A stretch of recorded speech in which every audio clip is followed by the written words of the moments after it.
Good morning, all of you. In today's part, we will revise the further remaining topics of the organosulfur compounds. Last time आपको ध्यान होगा कि हमने sulphonic acid की preparation के बारे में इन डिटेल पढ़ लिया था। उससे पहले हम थायोल्स और थायोईथर्स की प्रिपरेशन और रिएक्शंस के बारे में पढ़ चुके हैं। आज हम देखेंगे सबसे पहले जो रिमेनिंग पार्ट था हमारा, that is the reaction of sulphonic acid followed by the preparation and reactions of sulfonamide, sulfogenadine and the synthetic detergents. तो जो टाइम लिमिट करेगा हमारा उसके अकॉर्डिंग हम फर्दर टॉपिक्स को भी स्टडी करेंगे। तो हम स्टार्ट करते हैं अपने टॉपिक को। तो सबसे पहले हम ले लेते हैं अपनी रिएक्शंस को। Reactions of benzene sulphonic acid. जैसे आपने बड़े बेसिक पढ़ रखा है कि अगर आपके पास ये कंपाउंड है, जैसे हमने स्ट्रक्चर ड्रा कर दी यहाँ पे बेंजीन सल्फोनिक एसिड की, तो इसमें आपको दिख रहा है कि बेंजीन रिंग है एक, और दूसरा जो ग्रुप लगा हुआ है that is the SO3H group. अगर हम इसके ऊपर रिएक्शन की बात करें, कुछ तो बेसिक रिएक्शन होगी, लेकिन कुछ रिएक्शन बेंजीन वाली भी चलेंगी। बेंजीन कौन सी रिएक्शन दिखाता है? क्योंकि आपको दिख रहा है यहाँ पे बेंजीन रिंग के पास हाई पाई इलेक्ट्रॉन डेंसिटी होती है, और हाई पाई इलेक्ट्रॉन डेंसिटी होने से बेंजीन रिंग के ऊपर बोलो कौन करता है अटैक? बेंजीन रिंग के ऊपर अटैक करता है इलेक्ट्रोफाइल। तो इट मीन्स ये जो कंपाउंड है, चाहे बेंजीन के ऊपर SO3H ग्रुप लगा हुआ हो, ये कंपाउंड भी इलेक्ट्रोफिलिक रिएक्शन ही दिखाएगा। और सब्स्टिट्यूशन क्यों? क्योंकि ये जो बेंजीन रिंग है ये एक एरोमेटिक कंपाउंड है, जिसके अंदर आपको double single double single double single bond दिख रहे हैं। मींस ये हक्कल रूल को भी फॉलो करता है। मींस इसके अंदर 4n प्लस में 2 पाई इलेक्ट्रॉन्स हैं। 4n प्लस 2 पाई मींस अगर n की वैल्यू 1 पुट कर दे तो 6 पाई इलेक्ट्रॉन्स है इसके अंदर, क्योंकि 3 डबल बॉन्ड आपको दिख रहे हैं। तो इट मींस ये सब्स्टिट्यूशन रिएक्शन दिखाएगा, एडिशन रिएक्शन नहीं शो करेगा। डबल बॉन्ड होने के बावजूद एडिशन रिएक्शन शो नहीं करेगा, क्योंकि अगर डबल बॉन्ड है और ये एडिशन रिएक्शन शो कर देगा, तो अगर एक भी डबल बॉन्ड अगर हम ब्रेक कर देंगे तो तो 2 डबल बॉन्ड रह जाएंगे। तो कंपाउंड आपका एरोमेटिक नहीं रहेगा। एरोमेटिक नहीं रहेगा तो कम स्टेबल होगा। मीन स्टेबिलिटी भी मेंटेन रखनी होती है। तो to maintain the stability, the benzene ring always shows the electrophilic substitution reaction. Electrophilic क्यों? हाई पाई इलेक्ट्रॉन डेंसिटी है। सब्स्टिट्यूशन क्यों? To maintain the aromaticity. तो दो बात आप हमेशा ही अपने दिमाग में रखें। अब अगला पॉइंट आ जाता है कि अकेला बेंजीन रिंग होता तो इलेक्ट्रोफाइल कहीं पर भी अटैक कर देता, पूरा रिंग सिमेट्रिकल होता। लेकिन अब तो सिमेट्रिकल नहीं है। बेंजीन के ऊपर एक जगह के ऊपर सल्फोनिक एसिड ग्रुप लग गया है, SO3H ग्रुप। जिस कार्बन के ऊपर ये ग्रुप लगे उस कार्बन को बोलो क्या बोलते हैं? इप्सो कार्बन एटम। वो कार्बन, बेंजीन का वो कार्बन जिसके ऊपर SO3H ग्रुप लगा हुआ है, आप उसे इप्सो कार्बन एटम बोलते हैं। क्लियर हो गया? अब अगला पॉइंट आ गया कि बेंजीन के ऊपर जो ग्रुप लगा हुआ है, ये इसकी प्रेजेंस में इलेक्ट्रोफाइल कहां पे करे अटैक? ऑर्थो पे करे, मेटा पे करे, पैरा पे करे, कौन सी पोजीशन पे करे अटैक? तो वो डिपेंड करता है इस SO3H ग्रुप के नेचर के ऊपर कि ये ग्रुप +R वाला है या -R।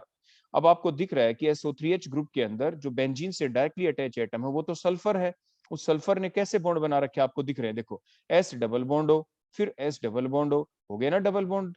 तो वो ग्रुप जिसमें बेंजीन से जो अटैच एटम है, अगर उसने डबल बॉन्ड बना रखे हो तो वो -R इफेक्ट वाला ग्रुप बन जाता है। तो सिमिलरली यहाँ पे जो ग्रुप है, बोलो ये कैसा ग्रुप होगा यहाँ पे? That is a -R effect group. ये एक -R इफेक्ट ग्रुप है जो इलेक्ट्रॉन डेंसिटी को डिक्रीज कर देगा। बोलो कहाँ से करता है ये डिक्रीज? ये डिक्रीज करता है ऑर्थो पोजीशन से और पैरा पोजीशन के ऊपर। तो ये जो -R इफेक्ट वाला SO3H ग्रुप है, ये ऑर्थो और पैरा पोजीशन के ऊपर से इलेक्ट्रॉन डेंसिटी को डिक्रीज कर देगा। तो इलेक्ट्रॉन डेंसिटी अगर थोड़ी बहुत बची तो बताओ कहाँ पे बचेगी? वो मेटा पोजीशन के ऊपर इलेक्ट्रॉन डेंसिटी ज्यादा बच जाएगी। तो इसीलिए जो इनकमिंग इलेक्ट्रोफाइल है, जब भी वो अटैक करेगा तो उस जगह पे अटैक करेगा। इलेक्ट्रोफाइल कौन होता है? जिसको इलेक्ट्रॉन की जरूरत है। जहां पे इलेक्ट्रॉन दिखे वहां पे करेगा अटैक। तो वो कहां पे करेगा इलेक्ट्रोफाइल अटैक? जहां पे इलेक्ट्रॉन डेंसिटी ज्यादा बची हुई हो। जो -R इफेक्ट वाला SO3H ग्रुप है, इसने तो ऑर्थो और पैरा पोजीशन के ऊपर से तो इलेक्ट्रॉन डेंसिटी डिक्रीज कर दी। तो जो बच गई इलेक्ट्रॉन डेंसिटी ज्यादा, वो तो मेटा पोजीशन पे बच गई। इसलिए जो इनकमिंग इलेक्ट्रोफाइल है वो अटैक कहां पे करेगा? Attack on the Meta position. तो अब वो मेन इलेक्ट्रोफाइल हो कौन कौन से सकते हैं? वो तो 5 ही बेसिक रिएक्शन है बेंजीन वाली, जो हम यहाँ पर भी स्टडी करेंगे। तो अब हम प्रोसीड करते हैं हमारे इस टॉपिक के ऊपर आगे, उनको अटैक भी करके दिखाएंगे और भी बेसिक रिएक्शन भी हम स्टडी करेंगे।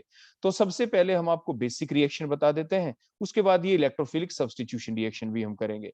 तो देखो सबसे पहले बड़ी बेसिक बेसिक रिएक्शन, उसके बाद हम इन सारी रिएक्शन को देखेंगे जो मैंने अभी आपको बताई थी। इलेक्ट्रोफिलिक सब्स्टिट्यूशन रिएक्शन देखेंगे फिर हम बेंजीन सल्फोनिक एसिड की।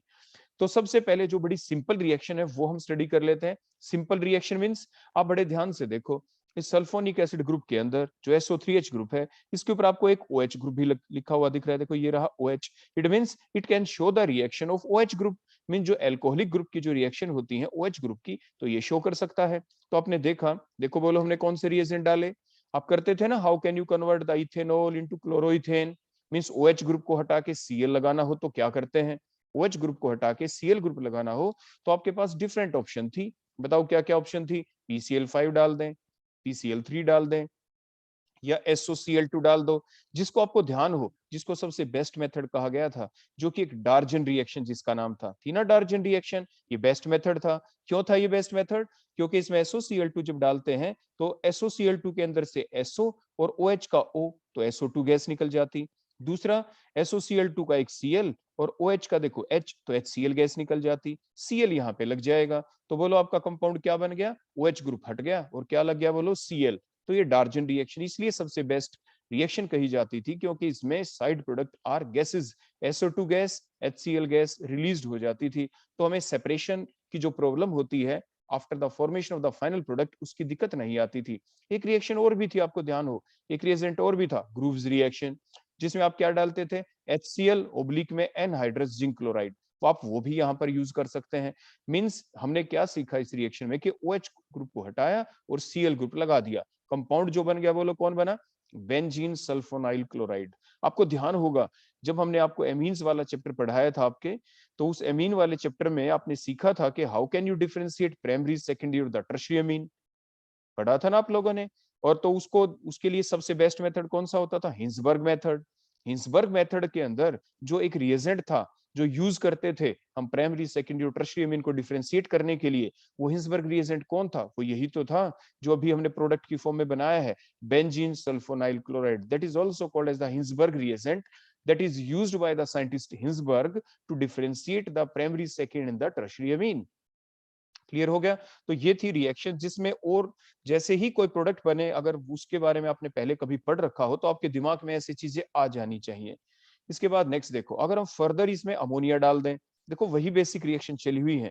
अमोनिया क्या करेगा, देखो एल्काइल हैलाइड आपने पढ़ा था, उसमें पढ़ा था ना, आर के ऊपर Cl लगा हुआ हो, Cl को हटा के NH2 लगाना हो तो क्या करें, वही सेम रिएक्शन है। अब अमोनिया का एक H, अमोनिया के अंदर से बोलो क्या है, एक H, और यहाँ पे जो Cl लगा हुआ है HCl निकल जाएगा, NH2 ग्रुप वहां पे लग जाएगा। तो बोलो क्या बन जाएगी आपकी, बेंजीन सल्फोनाइल क्लोराइड किस में कन्वर्ट हो जाएगा, बेंजीन सल्फोनेमाइड के अंदर कन्वर्ट हो जाएगा। मींस Cl हट गया और NH2 ग्रुप लग गया। अगर आपको कोई ये कहे कि वास्तविकता में ये रिएक्शन चली कैसे थी, तो हम कुछ ऐसे भी बता सकते हैं। देखो इसका मैकेनिज्म अगर आप देखना चाहिए स्टेप का, देखो एक अमोनिया है, अमोनिया की देखो मैंने स्ट्रक्चर ड्रा कर दी, N के ऊपर देखो मैंने 3 H लगा दिए, यहाँ पे आप ध्यान से देखें। और नाइट्रोजन के ऊपर देखो एक लोन पेयर भी होता है।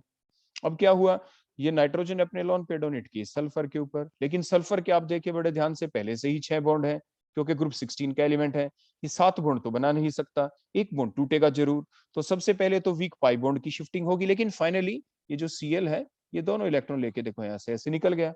आ गई ना बात समझ में, नाइट्रोजन का नया बॉन्ड बन गया ना। लेकिन नाइट्रोजन जब अपने लोन पेयर दे देगा तो नाइट्रोजन पे पॉजिटिव चार्ज आ जाएगा। उस चीज को न्यूट्रलाइज करने के लिए साइमल्टेनियसली क्या होता है, नाइट्रोजन N और H के बीच के जो इलेक्ट्रॉन है ये अपनी तरफ बोलो क्या कर लिया, अट्रैक्ट। तो यहाँ से क्या निकला बेटा, यहाँ से निकला ये H पॉजिटिव, वहां से क्या निकला Cl नेगेटिव। तो साइड प्रोडक्ट बोलो क्या निकला, इसमें साइड प्रोडक्ट आपका निकल गया HCl। और कौन सा ग्रुप लग गया, बोलो Cl हटके कौन सा ग्रुप लग गया, NH2। वही तो हमने शो किया है कि NH2 ग्रुप लग गया, बेंजीन सल्फोनेमाइड बन गया। तो अगर कोई आपको मैकेनिज्म की भी बात कहे तो मैकेनिज्म बड़ा सिंपल होता है, जो हम पीछे अपने नॉर्मल मैकेनिज्म पढ़ चुके होते हैं उन्हीं को हमें यूटिलाइज करना होता है।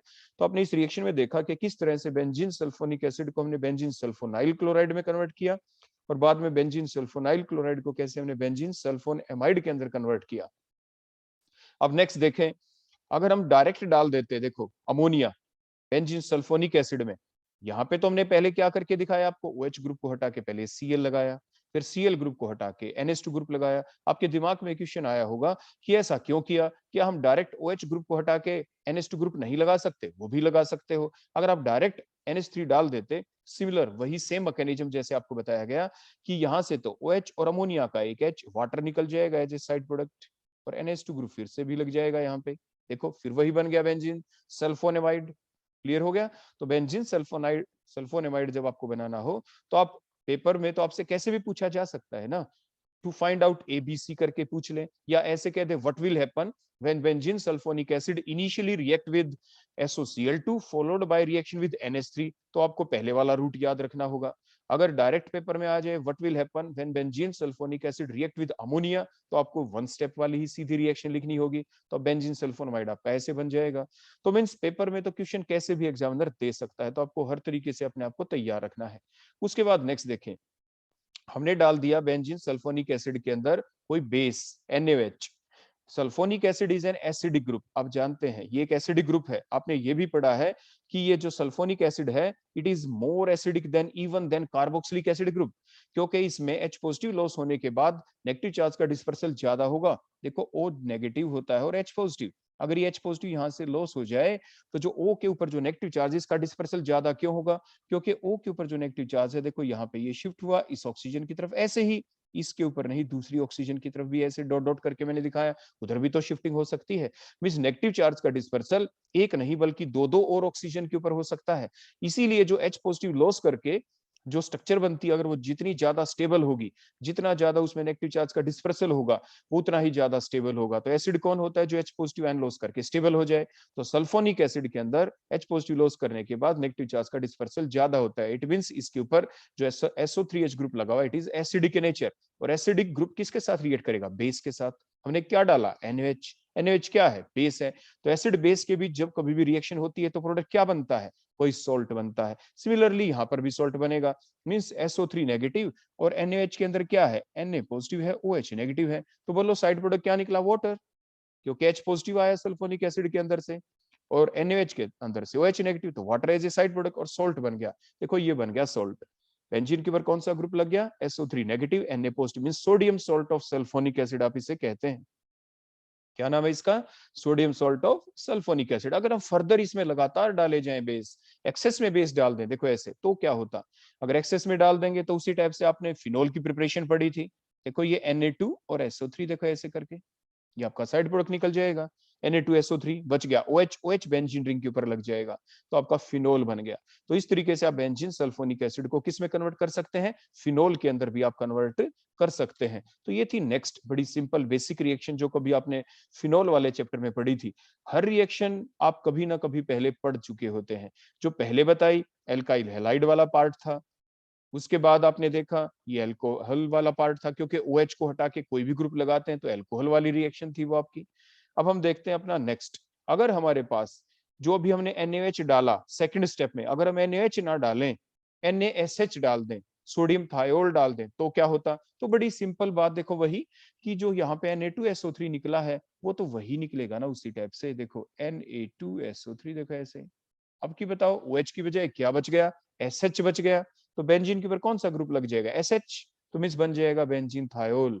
मींस OH ग्रुप लगाना हो तो NaOH ही डालें सेकंड स्टेप के अंदर, एक्सेस के अंदर जो सेकंड मोल डाले वो NaOH का डाल दें। अगर आप चाहते हैं बेंजीन थायोल बनाना तो जो दूसरा मोल डाले वो NaOH का ना डाल के आप NaSH डाल दें, सोडियम थायोल आप डाल दें, तो benzene thiol will be the product. तो इस टाइप से आपने देखा ये बड़ी बेसिक सी रिएक्शन है। इसके बाद देखो जो अभी अभी अब हम आपको बताने जा रहे हैं, ये सोडियम जो बेंजोएट जो सोडियम सल्फोनेट बना है, सोडियम बेंजीन सल्फोनेट जो बना है उसकी रिएक्शन हम बता रहे हैं। क्या किसकी बता रहे हैं, पहले तो था बेंजीन सल्फोनिक एसिड, फिर हमने देखा sodium salt of benzene sulphonic acid.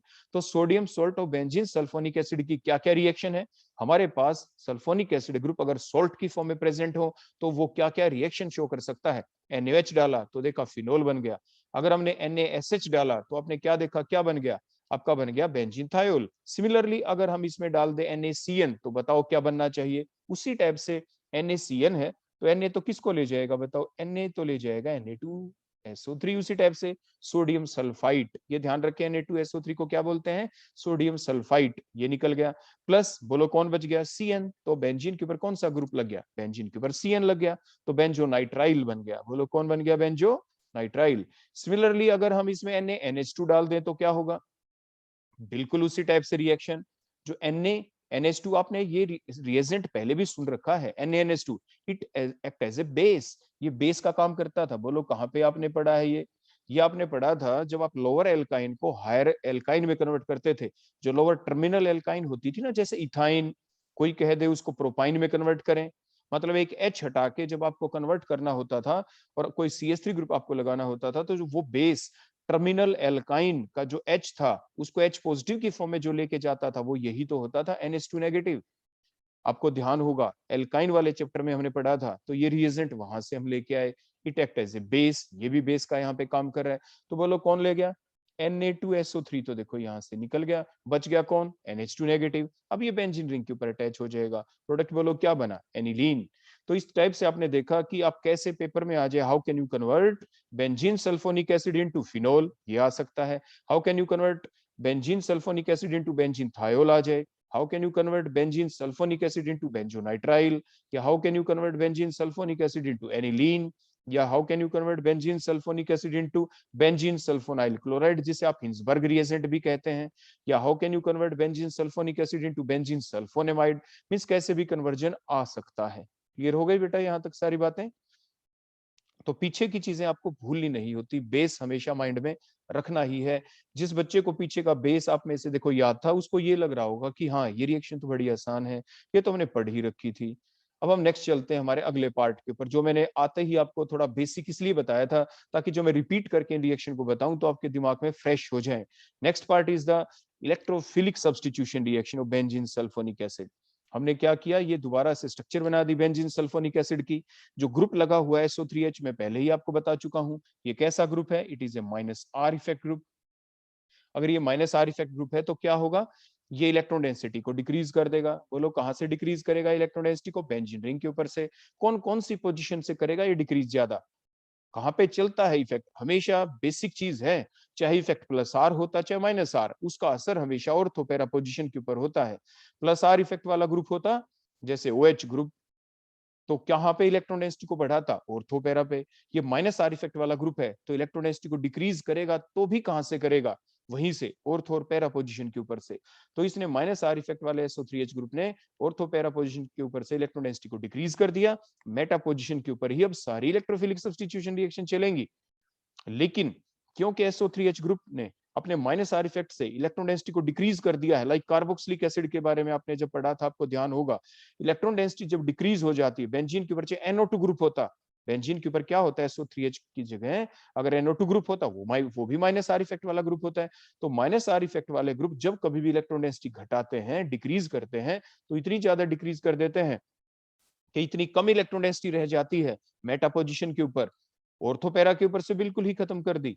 और मेटा पोजीशन के ऊपर जो भी बची, ओवरऑल तो कम हो गई ना पूरे बेंजीन रिंग के ऊपर से इलेक्ट्रॉन डेंसिटी।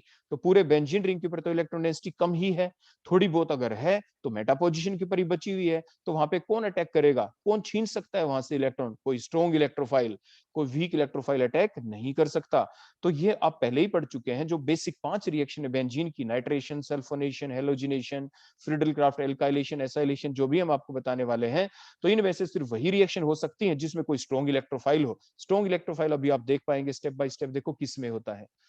जैसे कि हमने देखा था कि इन बेंजोइक एसिड के अंदर जो CH ग्रुप है उसने बोलो क्या कर दिया है? उसने इलेक्ट्रॉन डेंसिटी को डिक्रीज कर दिया है from the benzene ring to a larger extent. किस वजह से? Due to their -R effect. उसकी वजह से फिर क्या हुआ आगे? जिसकी वजह से जो सिर्फ और सिर्फ जो स्ट्रॉन्ग इलेक्ट्रोफाइल है, कौन थे वो? 3 थे आपके। एक तो नाइट्रेशन रिएक्शन वाला NO2 पॉजिटिव नाइट्रोनियम आयन जिसे कहते हैं। दूसरा हेलोनियम आयन जो था X पॉजिटिव, चाहे वो Cl पॉजिटिव हो, Br पॉजिटिव हो, कोई भी हो। तीसरा कौन था? जो एक न्यूट्रल इलेक्ट्रोफाइल SO3। मींस ये इलेक्ट्रोफाइल होते हैं स्ट्रॉन्ग, यही अटैक कर सकते हैं, वीक इलेक्ट्रोफाइल अटैक नहीं कर सकते। वीक इलेक्ट्रोफाइल कौन थे? जो कि फ्रिडल क्राफ्ट एल्काइलेशन के दौरान R पॉजिटिव बनता है, फ्रिडल क्राफ्ट एसाइलेशन के दौरान जो RCO पॉजिटिव बनता है, वो वीक इलेक्ट्रोफाइल होते हैं। उनके अंदर इतनी टेंडेंसी नहीं है कि वो लो इलेक्ट्रॉन डेंसिटी वाले बेंजीन रिंग के ऊपर अटैक कर पाए, इसीलिए ये रिएक्शन होंगी ही नहीं। तो अब हम सबसे पहले देखते हैं नाइट्रेशन रिएक्शन, जिसमें जो मिक्सचर आप यूज करते हैं नाइट्रेशन कराने के लिए वो नाइट्रेटिंग मिक्सचर होता है। 1 नंबर का क्वेश्चन भी आपसे पूछा जा सकता है, but is a nitrating mixture, ऐसे पूछ ले तो आप क्या कहेंगे? It is a mixture of concentrated nitric acid and the concentrated sulphuric acid. इन्हीं दोनों की रिएक्शन से ही तो बनता है नाइट्रोनियम आयन। बोलो क्या प्रोड्यूस होता है इन दोनों की रिएक्शन से? Nitronium ion. साइड प्रोडक्ट भी बनते हैं, उसका मैकेनिज्म क्या है पूरा वो आपको पहले ही बताया जा चुका होता है। एरीन्स वाला जो चैप्टर होता है उसके दौरान आपको पूरा मैकेनिज्म सिखाया जा चुका होता है। सल्फोनेशन का मैकेनिज्म तो हमने लास्ट टाइम भी आपको बताया था, वो आपके सिलेबाई के अंदर था। अब देखो नाइट्रोनियम आयन अटैक करेगा, बोलो कौन सी पोजीशन पे अटैक करे, बताओ, अभी बताया था मेटा पोजीशन। ऑर्थो पैरा के ऊपर से इलेक्ट्रो डेंसिटी तो डिक्रीज हो चुकी है ना, तो देखो ये स्ट्रॉन्ग इलेक्ट्रोफाइल है इसलिए तो अटैक करेगा। मेटा पोजीशन के ऊपर NO2 ग्रुप लग गया और ये आपका फाइनल प्रोडक्ट बन गया। एक ही प्रोडक्ट बनेगा, दो नहीं बनेंगे, क्योंकि अटैक सिर्फ एक ही पोजीशन पे हो रहा है, वो मेटा पोजीशन है। आप ये बात जरूर ध्यान रखें, अगर कोई ग्रुप बेंजीन रिंग के ऊपर प्लस आर इफेक्ट वाला होता तो बोलो क्या होता था, कितने प्रोडक्ट बनते थे, आपको ध्यान होगा। क्योंकि प्लस आर इफेक्ट वाला जो ग्रुप होता है वो इलेक्ट्रॉन डेंसिटी ऑर्थो और पैरा दोनों पोजीशन के ऊपर इंक्रीज करता था। इसीलिए इलेक्ट्रोफाइल के अटैक करने के चांस दोनों जगह के ऊपर थे। ऑर्थो के ऊपर अटैक करता, ऑर्थो प्रोडक्ट बन जाता, पैरा पे अटैक करता, पैरा प्रोडक्ट बन जाता। तो प्लस आर इफेक्ट वाला ग्रुप जब कभी बेंजीन रिंग के ऊपर अटैच होता था तो हमेशा ही दो प्रोडक्ट बनते थे, एक ऑर्थो प्रोडक्ट एक पैरा प्रोडक्ट। वो एक अलग बात कि कौन सा प्रोडक्ट मेजर होता था कौन सा माइनर, वो डिपेंड करता था टेम्परेचर के ऊपर, इफेक्ट ऑफ द टेम्परेचर, वो भी आपको सिखाया जा चुका था कि पैरा प्रोडक्ट हमेशा मेजर होता है लो टेम्परेचर के ऊपर और हायर टेम्परेचर के ऊपर ऑर्थो प्रोडक्ट मेजर बन जाता था। तो वो आपके फैक्टर वो पहले ही आपको सिखाया जा चुका होता है। अब हम देखते हैं अपनी दूसरी रिएक्शन, अगर हम सल्फोनेशन ही कर दें तो सल्फोनेशन करेंगे तो SO3H ग्रुप लगेगा। कहां पे लगेगा, उसी टाइप से वही पोजीशन, कौन सी पोजीशन बताओ, मेटा पोजीशन। तो मेटा के ऊपर दूसरा SO3H ग्रुप जाके लग गया, तो ये हो गई सल्फोनेशन। नेक्स्ट देखते हैं हेलोजिनेशन।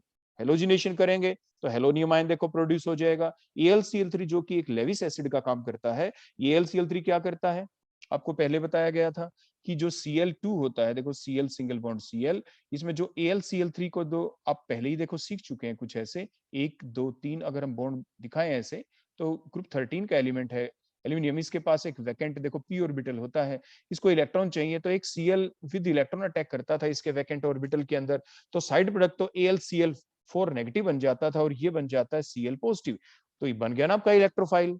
क्लियर हो गया कैसे पहले रिएक्शन होती है, कैसे Cl पॉजिटिव जनरेट होता है। तो इस टाइप से Cl पॉजिटिव जनरेट होता है और ये Cl पॉजिटिव जब जनरेट हुआ ये अब अटैक करेगा, उसी टाइप से स्ट्रॉन्ग इलेक्ट्रोफाइल है मेटा पोजीशन के ऊपर, तो आपका ये फाइनल प्रोडक्ट बन गया मेटा क्लोरोबेंजीन सल्फोनिक एसिड।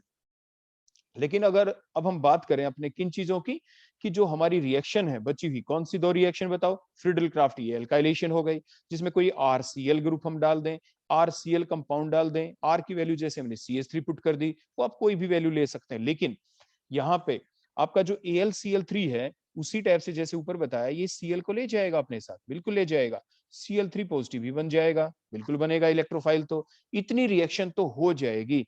लेकिन ये जो फ्रीडल क्राफ्ट एल्काइलेशन जो रिएक्शन हुई और जो AlCl3 Cl नेगेटिव को अपने साथ ले गया और जो CH3 पॉजिटिव देखो ऐसे जनरेट हो गया, ये एक वीक इलेक्ट्रोफाइल है और वीक इलेक्ट्रोफाइल होने की वजह से ये लो इलेक्ट्रॉन डेंसिटी वाले बेंजीन रिंग के ऊपर अटैक नहीं कर पाएगा, इसलिए नो रिएक्शन, इसलिए प्रोडक्ट नहीं बनेगा। अगर बनता भी है, अगर बनता भी है तो बड़ी नेग्लिजिबल अमाउंट के अंदर बनता है, इसलिए आमतौर पे हम कह देते हैं नो रिएक्शन। सिमिलरली अगर फ्रीडल क्राफ्ट एसाइलेशन रिएक्शन देखें तो AlCl3 फिर से किसको ले जाएगा बताओ, इस Cl नेगेटिव को ले जाएगा अपने साथ। बेंजीन वाले का जो ये एसाइल ग्रुप वाले कार्बन के ऊपर देखो पॉजिटिव चार्ज आ गया, इलेक्ट्रोफाइल तो देखो फिर से जनरेट हो गया, ये बन गया CH3CO पॉजिटिव।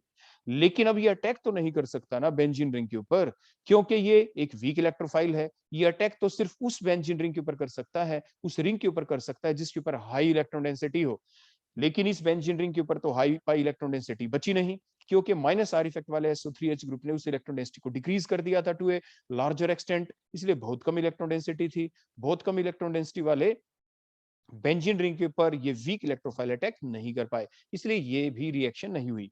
इसलिए फ्रीडल क्राफ्ट एल्काइलेशन और फ्रीडल क्राफ्ट एसाइलेशन रिएक्शन नहीं चलती किसके अंदर, बेंजीन सल्फोनिक एसिड के अंदर, लाइक दैट इन आपका बेंजोइक एसिड के अंदर भी नहीं चलती थी, आपके नाइट्रोबेंजीन में भी आपने पढ़ा था उसके अंदर भी ये रिएक्शन नहीं चलती थी।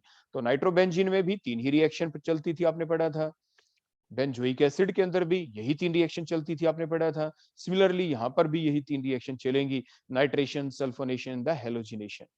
इसके बाद नेक्स्ट अब हम स्टडी करते हैं एक बड़ा बेसिक सा क्वेश्चन है, ये कई बार एग्जाम में पूछा जा सकता है। फॉर एग्जांपल मान लीजिए आपके पास एक कंपाउंड है जिसमें पैरा पोजीशन के ऊपर सल्फोनिक एसिड और OH एक दूसरे के रिस्पेक्ट में पैरा पोजीशन के ऊपर है। आप इसको 4 हाइड्रोक्सी बेंजीन सल्फोनिक एसिड भी कह सकते हैं।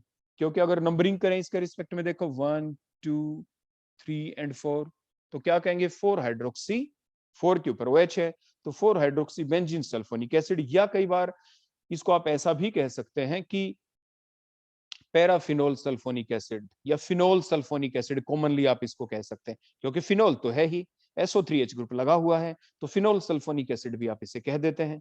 क्लियर हो गया। इसके ऊपर अब हम ये रिएक्शन करना चाहते हैं नाइट्रेशन, तो अब कहाँ हो, तो नाइट्रेशन जब भी रिएक्शन होती है तो NO2 पॉजिटिव जो इलेक्ट्रोफाइल जनरेट होगा वो ये देखेगा इलेक्ट्रॉन डेंसिटी कहां पर ज्यादा है। तो आपने ये पढ़ा था लोअर क्लास में, आपको बताया गया था जब बेंजीन रिंग के ऊपर 2 ग्रुप लगे हुए हों, एक प्लस आर इफेक्ट वाला ग्रुप हो, क्योंकि OH is a plus are effect group, देखो ये प्लस आर इफेक्ट वाला ग्रुप है, और SO3H ग्रुप एक माइनस आर इफेक्ट वाला ग्रुप है, दो ग्रुप लग गए।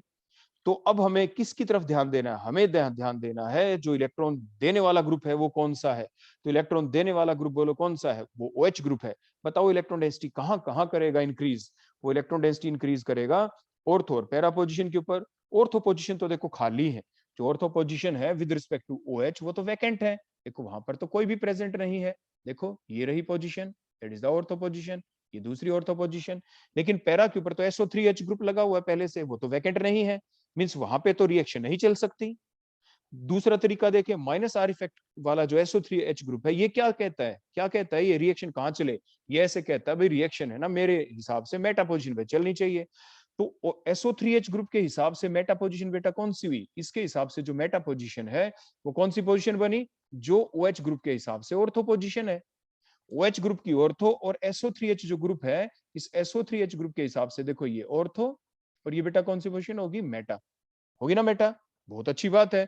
दोनों ही फेवर कर रहे हैं उस पोजीशन के ऊपर के रिएक्शन वहीं पर चले, तो रिएक्शन वहीं पर चली, देखो लग गए ना NO2 group, NO2 group OH के हिसाब से ऑर्थो थी, और SO3H के हिसाब से कैसी पोजीशन थी, वो मेटा पोजीशन थी।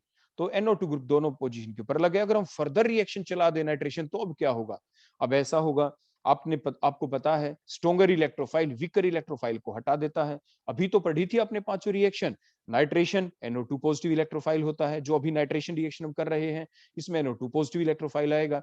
स्ट्रोंग इलेक्ट्रोफाइल किसको रिप्लेस करता है बताओ हमेशा, बेंजीन के ऊपर क्यों होती थी नाइट्रेशन रिएक्शन, क्योंकि आपने देखा था ना, देखो ध्यान से देखो, मैं दोबारा ड्रा करता हूं कि बेंजीन जो होता है, इस बेंजीन के ऊपर हर जगह के ऊपर बेटा कौन लगा होता था, H। और जब हम नाइट्रेशन करते हैं तो H क्या करता था, H अपने दोनों इलेक्ट्रॉन देखो छोड़ देता था, H पॉजिटिव हट जाता था, और इसकी जगह बेटा कौन आके लग जाता था यहाँ पे, NO2 ग्रुप, देखो ऐसे ये NO2 ग्रुप आके लग गया यहाँ पे। ऐसा क्यों हुआ, NO2 भी तो एक इलेक्ट्रोफाइल था, जो कि नाइट्रेशन रिएक्शन के दौरान हम यूज करते हैं, क्योंकि NO2 is a strong electrophile, और ये जो H पॉजिटिव हम निकाल रहे हैं it is a weak electrophile. तो स्ट्रॉन्ग इलेक्ट्रोफाइल ने वीक इलेक्ट्रोफाइल को रिप्लेस कर दिया, वो कर सकता है। सिमिलरली जो रिएक्शन अभी हमने लिखी है, इसमें क्या कोई रिएक्शन आगे चलेगी, बिल्कुल चलेगी। क्यों चलेगी, क्योंकि हम नाइट्रेशन रिएक्शन कर रहे हैं। नाइट्रेशन रिएक्शन में इलेक्ट्रोफाइल कौन है, NO2 पॉजिटिव, वो एक स्ट्रॉन्गर इलेक्ट्रोफाइल है as compare to the SO3 electrophile, जिससे कि सल्फोनेशन रिएक्शन होती है। मतलब आपका जो SO3H ग्रुप है उसको कौन रिप्लेस कर देगा, उसको रिप्लेस कर देगा, बोलो कौन सा ग्रुप, NO2 ग्रुप। अब आ गई बात समझ में, ऐसा क्यों हुआ, आपने वही बेसिक बात याद रखी, इलेक्ट्रोफिलिक सब्स्टिट्यूशन रिएक्शन की डेफिनेशन आपने याद रखी कि एक ऐसी रिएक्शन होती है electrophilic substitution reaction in which A stronger electrophile replaces the weaker electrophile. तो यहाँ पे वीकर कौन था, SO3, जो SO3H ग्रुप की फॉर्म में अटैच होता है। बेंजीन पे जब हम सल्फोनेशन करते हैं तो लगता है ना SO3H ग्रुप, सल्फोनेशन रिएक्शन जब होती है SO3 इलेक्ट्रोफाइल आता था, उसी को तो रिप्लेस किया है। तो एक स्ट्रॉन्गर इलेक्ट्रोफाइल ने वीकर इलेक्ट्रोफाइल को रिप्लेस कर दिया और ये आपका प्रोडक्ट बन गया। तो यहां तक आपने देखा, ये थी सारी रिएक्शन आपके बेंजीन सल्फोनिक एसिड से रिलेटेड। अब हम इसके बाद फर्दर प्रोसीड करते हैं हमारे बेंजीन सल्फोनामाइड के बारे में। जैसे हमने पीछे देखा था, देखो बेंजीन सल्फोनिक एसिड है, अगर हम इसमें डाल दें, ये हम पहले ही आज आपको पढ़ा चुके थे, बताओ क्या होने वाला है, OH ग्रुप हटेगा और Cl ग्रुप देखो लग गया, बेंजीन सल्फोनाइल क्लोराइड बन गया। अगर हम इसमें अमोनिया डाल दें तो बोलो Cl ग्रुप हट के कौन सा ग्रुप लग जाएगा, NH2 ग्रुप लग जाएगा, बेंजीन सल्फोनामाइड बन गया। यही तो हमारा टॉपिक है, प्रिपरेशन बेंजीन सल्फोनामाइड की। सिमिलरली डायरेक्ट हम कैसे बना सकते थे, ये भी आपको बताया था, सोचो कैसे बताया था, डायरेक्ट क्या डाल दें, अमोनिया डाल दो NH3, है ना, सीधा NH3 डाल दो तो भी OH ग्रुप आपका हटेगा, और OH ग्रुप को रिप्लेस करके बोलो कौन सा ग्रुप लग जाएगा, NH2 ग्रुप। तो इस टाइप से आपने देखा कि किस तरीके से आप क्या कर सकते हो, बेंजीन सल्फोनामाइड को प्रिपेयर कर सकते हैं। तो बेंजीन सल्फोनामाइड को प्रिपेयर कैसे किया आपने, ये दोनों टेक्निक आपको पहले भी बताई जा चुकी थी। उसके बाद अब नेक्स्ट देखो, इसे रिवर्स कर रहे हैं अब हम रिएक्शन। जो बेंजीन सल्फोनामाइड है आपके पास, अगर हम उसकी हाइड्रोलाइसिस कर दे, बैक हाइड्रोलाइसिस, तो बोलो क्या होगा। हाइड्रोलाइसिस में आपने पढ़ा था, हाइड्रोलाइसिस जब आप करेंगे तो बताओ क्या होगा आपका। जब हाइड्रोलाइसिस करेंगे तो बैक रिएक्शन चल पड़ी ना आपकी, NH2 ग्रुप हट गया और दोबारा से कौन सा ग्रुप लग गया बेटा वहां पे जाके, OH। तो हाइड्रोलाइसिस हो गई इसकी। अब हम नेक्स्ट देखते हैं preparation of sulpha guanidine. Preparation of sulpha guanidine, आपके पास एनिलीन है। ये भी रिपीटेड रिएक्शन है जो कभी आपने पढ़ी थी। अब जवाब देते चले जाना जिसको पता हो साथ के साथ। इसमें अगर हम ये डाल दे, देखो एसाइलेशन रिएक्शन कर दी हमने। अब बताओ कहां पे चलेगी रिएक्शन, जो NH2 ग्रुप लगा हुआ है बेंजीन रिंग के ऊपर, वहां से H हटेगा। और चलेगा कैसे, देखो वो रिएक्शन भी आपको बता दें। नाइट्रोजन अपने लोन पेयर इस कार्बन को दिए, कार्बन के ऊपर स्लाइट पॉजिटिव चार्ज था, Cl के ऊपर स्लाइट नेगेटिव, Cl दोनों इलेक्ट्रॉन लेके चला गया। नाइट्रोजन ने क्योंकि लोन पेयर दिए, नाइट्रोजन पे पॉजिटिव चार्ज आ जाएगा, वो पीछे से इलेक्ट्रॉन छीन लेगा NH बॉन्ड के। तो इसीलिए आपने क्या देखा, नया बॉन्ड किसके बीच बना, N और C के बीच, कार्बोनिल ग्रुप वाले कार्बन के बीच। देखो ये अटैक भी करते हुए, ये तो मैंने हाथ से दिखाया था, अब मैं दोबारा से देखो अटैक करते हुए आपको दिखाता हूं। ये अटैक हुआ यहाँ पे, बोलो Cl लेके चला गया इलेक्ट्रॉन, आपका ये ग्रुप बन गया। बोलो क्या कहते थे इसे, इसे कहते थे प्रोटेक्शन। आपने ध्यान दिया हो एनिलीन की जब हम रिएक्शन पढ़ते थे वहां पे पढ़ा था protection of the NH2 group. और ये protection of the NH2 group है, आपको बता दें जो आपके चैप्टर है एमिनो एसिड वाला, एमिनो एसिड वाला चैप्टर भी है ना आपके सिलेबस के अंदर, जब आप उसके अंदर पढ़ेंगे तो वहां पे भी रिएक्शन के अंदर ये पार्ट आपका यूज होने वाला है, protection of the NH2 group. क्योंकि जब आप बनाएंगे आपके प्रोटीन्स, जब आप एमिनो एसिड लेंगे, एमिनो एसिड के अंदर भी तो दो एंड होते हैं, एक NH2 एंड, NH2 ग्रुप, दूसरा कार्बोक्सिलिक एसिड ग्रुप वाला एंड, एक C टर्मिनल होता है, एक N टर्मिनल होता है। N टर्मिनल को मान लो हमें प्रोटेक्ट करना है रिएक्शन को चलाने के लिए, तो जब हम उसको प्रोटेक्ट करें तो कैसे करें, प्रोटेक्ट करने के कई तरीके हो सकते हैं। Out of these different ways one of that is the acylation reaction, जो भी हमने यहाँ पे देखी। क्योंकि एसाइल ग्रुप है, जो CH3CO ग्रुप है इसको एसाइल ग्रुप कहते हैं, एसाइलेशन रिएक्शन है। इसी को हम प्रोटेक्शन ऑफ NH2 ग्रुप भी कहते हैं। एग्जाम में कह दें how can you protect the aniline, तो आप एसाइलेशन रिएक्शन के द्वारा उसे प्रोटेक्ट करते हैं। इस स्टेप को protection of the NH2 group भी कहते हैं। इस चीज को आप नोट डाउन कर लेंगे। उसके बाद फर्दर आगे रिएक्शन हमने डाला, बोलो क्या, SO2Cl2, या हमने क्या डाला, क्लोरोसल्फोनिक एसिड। तो क्या होगा, बड़ी बेसिक सी रिएक्शन यहाँ पे भी दोबारा से देखो, आपका ये प्रोडक्ट बन गया। बोलो कैसे बना, SO2Cl ग्रुप लग गया, थायोनाइल ग्रुप लग गया आपका, SO2Cl, सल्फोनाइल क्लोराइड ग्रुप आपका लग गया। कहां पे लगा, आपके लगा पैरा पोजीशन के ऊपर जाके, क्योंकि ये जो आपका एनिलाइड जो ग्रुप था नाइट्रोजन के ऊपर जो लॉन पेयर दिख रहे हैं, आपका प्लस आर इफेक्ट जब दिखाएगा तो इलेक्ट्रॉन डेंसिटी को बढ़ाएगा कहां पे, ऑर्थो पैरा पोजीशन के ऊपर। लेकिन ज्यादा पैरा पोजीशन के ऊपर बढ़ाएगा, ऑर्थो के ऊपर भी बढ़ाएगा, लेकिन ऑर्थो के ऊपर जो खुद ये ग्रुप बल्की ग्रुप है, it is A bulky group, जिसकी वजह से स्टेरिक हिंड्रेंस हो जाएगी। ऑर्थो के ऊपर अटैक नहीं कर पाएगा इलेक्ट्रोफाइल, पैरा के ऊपर अटैक करने के चांस अच्छे होंगे क्योंकि वहां पे स्टेरिक हिंड्रेंस नहीं होगी। इसीलिए ये ग्रुप वहां पे जाके लग गया। दोनों में से कोई भी एक रिएजेंट आप यूज कर सकते हैं। देखो मैंने और लिख दिया, दोनों डालने की जरूरत नहीं, या तो आपके सल्फुराइल क्लोराइड डाल दो SO2Cl2, या आप क्लोरोसल्फोनिक एसिड डाल दो, एनी वन, कोई भी एक डाले और आपका ये कंपाउंड बन जाएगा। उसके बाद देखो फर्दर हमने ये ग्वेनिडीन डाला। ग्वेनिडीन डाला तो बड़ी बेसिक सी रिएक्शन देखो, नाइट्रोजन ने NH बॉन्ड के दोनों इलेक्ट्रॉन अपनी तरफ छीने। अब नाइट्रोजन अपने लोन पेयर, बोलो किसको देने वाला है, ध्यान से देखो, वो सल्फर के ऊपर अटैक करने वाला अपने लोन पेयर। बोलो कौन निकलेगा वहां से, Cl दोनों इलेक्ट्रॉन लेके निकल गया वहां से। अब नया प्रोडक्ट बन गया, देखो ये बन गया ना आपका नया प्रोडक्ट यहाँ पे। अब इसके अंदर क्या करें फर्दर, देखो हाइड्रोलाइसिस कर दी।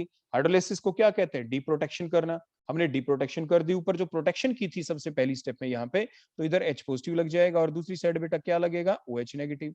तो side product as a acetic acid बन जाएगा। तो इस टाइप से जो प्रोडक्ट बना इसे कहते हैं सल्फा ग्वेनिडीन। कौन सा प्रोडक्ट बन गया बेटा आपका, सल्फा ग्वेनिडीन इज द प्रोडक्ट जो यहाँ पे बन गया। इसका एक दूसरा तरीका भी है, जो ऊपर आपका रिएक्शन की थी हमने क्लोरोसल्फोनिक एसिड के द्वारा, जब सल्फोनाइल क्लोराइड ग्रुप लगाया था, अब डायरेक्ट उसमें अमोनिया डाल दें। डायरेक्ट अमोनिया डाला तो बोलो क्या हुआ, बड़ी बेसिक रिएक्शन, ये Cl हटेगा अमोनिया डालने से, देखो ये NH2 ग्रुप लग गया यहाँ पे, सिंपल रिएक्शन। तो हमने ऐसा किया कि इसके अंदर बोलो क्या डाल दिया, यहाँ पे आपने NH2 ग्रुप आपने डाला, और NH2 ग्रुप डालने से यहाँ पे Cl ग्रुप हट गया और NH2 ग्रुप लग गया। उसके बाद हमने क्या डाला, साइनोग्वेनिडीन। साइनोग्वेनिडीन, अब इसमें बड़ी सिंपल सी रिएक्शन दोबारा से होने वाली है। देखो NH बॉन्ड के दोनों इलेक्ट्रॉन नाइट्रोजन ने लिए, नाइट्रोजन अपने लोन पेयर बोलो किसको देगा, शाबाश, देखो किस पे अटैक करे, उस कार्बन पे करेगा अटैक जहां पे डबल बॉन्ड दिखते हो। डबल बॉन्ड कहां पे दिख रहे हैं बोलो, साइनोग्वेनिडीन में कहां पे दिख रहे हैं, उस कार्बन के ऊपर जिसके ऊपर डबल बॉन्ड NH लगा हुआ है। देखो दोनों इलेक्ट्रॉन उस पे दिए, अब एक बॉन्ड टूटेगा, हमारा सेम प्रोडक्ट बनने वाला है जो आगे था, तो निकल गया, देखो दोनों इलेक्ट्रॉन NH, ये बॉन्ड टूटा, NH नेगेटिव आएगा, नेगेटिव के पास जो ऊपर से निकला था ये देखो ये H पॉजिटिव, ये उसके ऊपर जा लगेगा, साइड प्रोडक्ट निकलेगा NH2CN, NH2CN साइनोएमीन साइड प्रोडक्ट है, और यही बन गया। और आगे की चीज आपको बता ही रखी है, उसी टाइप से सल्फा ग्योनिडीन प्रिपेयर हो गया। तो इस टाइप से आपने देखा, तो ये थी इसकी प्रिपरेशन। क्या थी बेटा इसकी प्रिपरेशन? इसके बाद नेक्स्ट अगर हम देखें सिंथेटिक रिएजेंट्स को बनाना, ये बड़ा बेसिक सा पार्ट है रिएजेंट बनाना। बेंजीन लिया, एसाइलेशन देखो रिएक्शन की, उसी टाइप से रिएक्शन आपके ये एसीटोन टाइप का प्रोडक्ट बन गया, कीटोनिक ग्रुप लग गया, क्लीमेंशंस रिडक्शन करो, C डबल बॉन्ड होके H लग गया, उसके बाद सल्फोनेशन रिएक्शन कर दो, पैरा पोजीशन के ऊपर SO3H ग्रुप लग गया, इसके अंदर बेस डाल दो आपने, तो इसके ऊपर सोल्ट बन गया, आपका बन गया ना salt, so that is the detergent, आपका डिटर्जेंट बन गया यहाँ पे। तो इस टाइप से आप डिटर्जेंट्स प्रिपेयर कर सकते हैं। तो ये था सिंथेटिक डिटर्जेंट बनाने का तरीका, बड़ी सिंपल स्टेप थी, सारी पुरानी रिएक्शन थी, तो कैसे आपने बेंजीन को एक डिटर्जेंट्स के अंदर कन्वर्ट कर दिया। तो इस टाइप से आप प्रिपेयर कर सकते हैं। और भी है सिंपल रिएक्शन, देखो सल्फोनेशन की, फिर वही सॉल्ट बनाया, फिर डिटर्जेंट बन गया। फायदा क्या है डिटर्जेंट्स का? फायदा ये है डिटर्जेंट का कि इसको आप हार्ड वाटर में यूज कर सकते हैं, एसिडिक सॉल्यूशन में यूज कर सकते हैं।